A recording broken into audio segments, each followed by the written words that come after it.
From humble beginnings, the Orangeburg Country Club has grown to be one of the region's most recognized clubs.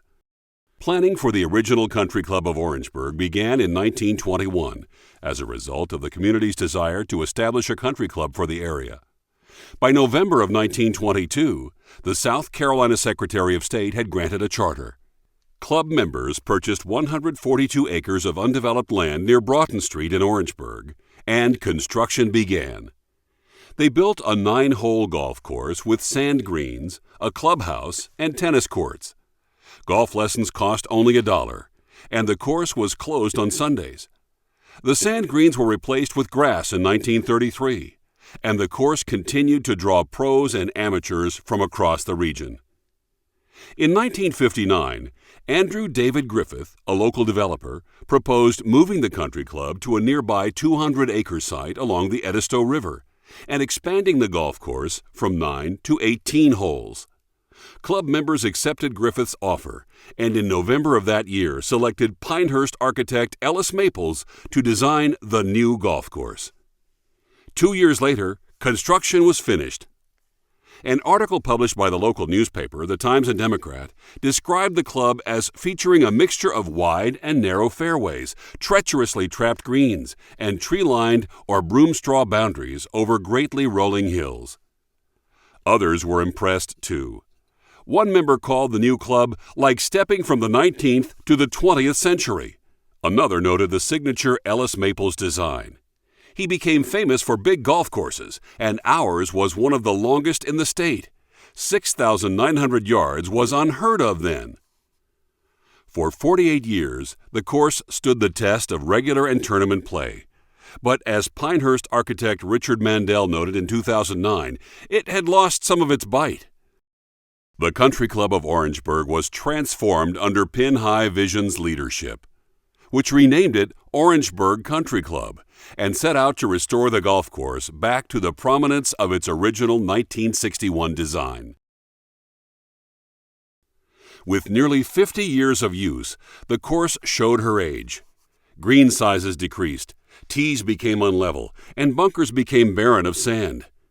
The original single-row irrigation system was in need of updating, and cart paths, where present, had worn and been invaded by roots from the neighboring pine trees. This course had those great bones, and we didn't mess with those, said Richard Mandell, the architect leading the restoration. We just woke it up, put the teeth back in it. The putting greens proved to be a major focus of Mandell's work. By the end of the restoration, the champion Bermuda greens had grown from a total of 82,000 square feet to over 122,000. The course's bunkers were also redesigned, as erosion and inadequate drainage had flattened them over the years. In lieu of blueprints, Mandell relied on a 1963 aerial photograph to ensure the original shapes of the bunkers were retained and features of the course as a whole were true to Ellis Maples' original design. Under Mandell's direction, several holes underwent subtle changes. The most significant modification, but the one that took the course back to Ellis Maples' vision, was to hole number 14. Maples designed the hole to curve slightly to the right, with a fairway bunker coming into play on the drive. Over the years, pine trees were planted, which turned the hole into a severe right dogleg where a straight drive was often penalized. Mandell removed 65 of those pines and shifted the fairway bunker back towards the center of the fairway, a much more authentic representation of Maples' intention. Restoration of the golf course began in July of 2009 and was completed in October. Originally designed at 6,926 yards, the course was expanded to 7,100 yards. Richard Mandell also oversaw the restoration of the 7-acre driving range and the construction of a new practice putting green and 2-acre short game practice area.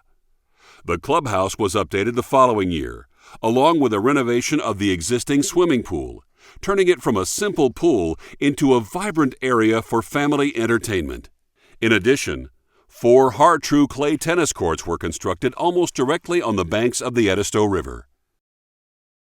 The golf course at the Orangeburg Country Club is every bit a Southern classic, effortlessly modern, but strongly grounded in history. As one well-traveled golfer said, "It's a course that I could play every day and truly enjoy. I always look forward to playing that course." The future holds great things for this course, and its professional staff works to ensure that the level of service and hospitality matches the quality of the course. The words of Times and Democrat writer Tris Trippett still ring true today as they did in 1961. No matter what your handicap, your love of the game, you will enjoy the 19th hole with the realization that you have just played one of the most beautiful and well-planned courses in the nation.